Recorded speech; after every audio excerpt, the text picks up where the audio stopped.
പാലക്കാട് എലപ്പുള്ളിയിലെ വൻകിട മദ്യനിർമ്മാണശാലയുമായി മുന്നോട്ട് തന്നെയെന്ന് സംസ്ഥാന സർക്കാർ ഉറപ്പിക്കുന്നു. എന്നാൽ അതേസമയം പ്രതിഷേധവും ശക്തമാകുന്നു. പ്രതിപക്ഷവും അതുപോലെ BJPയും പ്രതിഷേധങ്ങളുമായി രംഗത്ത് വരികയാണ്. ആരോപണം പുറത്തു കൊണ്ടുവന്ന രമേശ് ചെന്നിത്തല തന്നെ ഇന്ന് നേരിട്ട് കോൺഗ്രസ് പ്രതിഷേധത്തിൽ പങ്കെടുക്കുന്നുണ്ട്. നിഖിൽ പ്രമേഷ് പാലക്കാട് നിന്ന് ചേരുന്നു. Nikhil, good morning. നിഖിൽ, ശരിക്കും ഈ വിവാദം കൊണ്ടുവന്നയാൾ ചെന്നിത്തലയാണ്. എന്നാൽ ഈ ചെന്നിത്തല തന്നെ ആദ്യം ഇതിൽ അഴിമതി ആരോപിച്ചിരുന്നെങ്കിൽ ഇപ്പോൾ അഴിമതിയല്ല, ഇപ്പോൾ ആളുകൾക്ക് കുടിവെള്ളം കിട്ടാതെ പോകും, ശുദ്ധജലം കിട്ടാതെ പോകും എന്നുള്ള ആരോപണങ്ങളിൽ വന്ന് നിൽക്കുന്നു.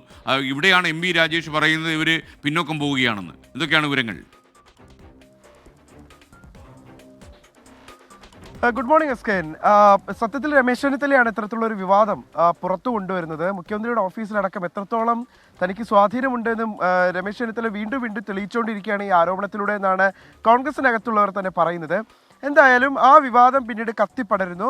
അതിന്മേൽ ഇപ്പോൾ ഈ മന്ത്രിമാരടക്കം അതിനെ പ്രതിരോധിച്ച് നിർത്തുന്നത് അഴിമതി ഉണ്ടെങ്കിൽ എന്തുകൊണ്ട് ആദ്യ ദിവസം അത് നിയമസഭയിൽ ഇക്കാര്യം ഉന്നയിച്ചില്ല, ഒരു വിഷയമാക്കി ഉയർത്തിയില്ല, അഴിമതി തെളിയിക്കാൻ കഴിഞ്ഞോ തുടങ്ങിയ കാര്യങ്ങളൊക്കെയാണ് അവർ ചോദിക്കുന്നത്. പക്ഷേ മറുഭാഗത്ത് പ്രതിപക്ഷം ശക്തമായി പറയുന്നു ഇത്തരത്തിലുള്ള ഒരു പദ്ധതി കൊണ്ടുവന്നതിലൂടെ കൃത്യമായിട്ടുള്ള നേട്ടം, പ്രത്യേകിച്ച് സാമ്പത്തിക നേട്ടമടക്കം സർക്കാരിന് ലഭിച്ചിട്ടുണ്ട്, CPM ലഭിച്ചിട്ടുണ്ട് എന്ന് അവർ ഉറപ്പിച്ചു പറയുകയാണ്. അതിനവർ ചേർത്ത് വയ്ക്കുന്ന മറ്റൊരു വാദം കൂടിയുണ്ട് എസ്കേൻ. മലബാർ ഡിസ്റ്റിലറി എന്നൊരു സ്ഥാപനം പാലക്കാട് ഉണ്ട്, മേനോൻപാറ എന്ന സ്ഥലത്തുണ്ട്. അത് ആ കമ്പനി ജവാൻ എന്ന മദ്യം നിർമ്മിക്കാൻ സർക്കാർ തന്നെ സ്ഥാപിച്ചിട്ടുള്ള ഒരു സ്ഥാപനമാണ്. ആ സ്ഥാപനം കഴിഞ്ഞ് എത്രയോ കാലമായി അടഞ്ഞു കിടക്കുകയാണ്. കാരണം വെള്ളം അവിടേക്ക് 2 ലക്ഷത്തോളം ലിറ്റർ വെള്ളം ഒരു ദിവസം അവിടെ ആവശ്യമായി വരും.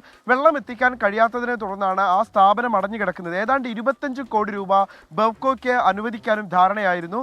എന്നിരിക്കെ ആ സ്ഥാപനം അടഞ്ഞു കിടക്കുമ്പോൾ ഒരു സ്വകാര്യ സ്ഥാപനം മദ്യം നിർമ്മിക്കാൻ വേണ്ടി ജില്ലയിലേക്ക് എത്തുന്ന ഒരു സ്വകാര്യ സ്ഥാപനത്തിന് ഇത്രമേൽ സർക്കാർ ഒത്താശ ചെയ്തു കൊടുക്കുമ്പോൾ അതിന് പിന്നിൽ മറ്റു താല്പര്യങ്ങൾ ഉണ്ട് എന്ന് തന്നെയാണ് പ്രതിപക്ഷം ഉന്നയിക്കുന്നത്. എന്തായാലും ഈ ആരോപണം പുറത്തു കൊണ്ടുവന്ന രമേശ് ചെന്നിത്തല ഇന്നിപ്പോൾ പാലക്കാട് എത്തുകയാണ്. അദ്ദേഹം എലപ്പുള്ളിയിൽ എത്തുന്നു. ആ നിർദ്ദിഷ്ട പദ്ധതി പ്രദേശത്തേക്ക് അദ്ദേഹം എത്തും. അവിടെയുള്ള ആളുകളുമായി സംസാരിക്കും, കാര്യങ്ങൾ ചോദിച്ചറിയും. പിന്നീട് ഒരു പൊതുസമ്മേളനത്തിലും അദ്ദേഹം പങ്കെടുക്കുന്നുണ്ട്. അടുത്ത ദിവസം തന്നെ യൂത്ത് കോൺഗ്രസിന്റെ ഒരു ലോങ് മാർച്ച് ജില്ലയിൽ നടക്കുന്നുണ്ട്. അതോടൊപ്പം തന്നെ BJP സംസ്ഥാന അധ്യക്ഷൻ K സുരേന്ദ്രൻ നേരിട്ടെത്തി പ്രതിഷേധ പരിപാടികൾക്ക് നേതൃത്വം നൽകുന്നു. അങ്ങനെ വരും ദിവസങ്ങളിൽ ഇതൊരു സജീവ ചർച്ചാ വിഷയം തന്നെയാക്കി നിലനിർത്താനാണ് BJPയുടെയും കോൺഗ്രസിന്റെയും തീരുമാനം. തദ്ദേശ തെരഞ്ഞെടുപ്പിൽ കേവലം വളരെ കുറഞ്ഞ വോട്ടിനാണ് എലപ്പുള്ളിയിലെ ഭരണം LDFന് നഷ്ടമായിട്ടുള്ളത്. അതുകൊണ്ട് തന്നെ UDF ഇത്തവണയും അത് നിലനിർത്തുക എന്നുള്ളത് തന്നെയാണ് അവരുടെ ലക്ഷ്യം. അതുകൊണ്ട് തന്നെ തദ്ദേശ തെരഞ്ഞെടുപ്പ് വരെ സജീവമായി ഈ വിഷയം നിലനിർത്തുക, സംസ്ഥാന സർക്കാർ ഈ തീരുമാനത്തിൽ നിന്ന് പുറകോട്ട് പോകും വരെ ഈ പ്രതിഷേധം നിലനിർത്തുക എന്നുള്ളതാണ് അവരുടെ തീരുമാനം. അതേസമയം അതിശക്തമായിട്ടുള്ള നിലപാട്, പുറകോട്ട് പോകുന്ന കാര്യമേ ചിന്തിക്കുന്നില്ല എന്നാണ് MV ഗോവിന്ദനും എക്സൈസ് വകുപ്പ് മന്ത്രിയും ഒക്കെ വ്യക്തമാക്കുന്ന കാര്യം. ഓക്കെ, നിഖിൽ പ്രമേഷാണ് വിവരങ്ങൾ നൽകിയത്.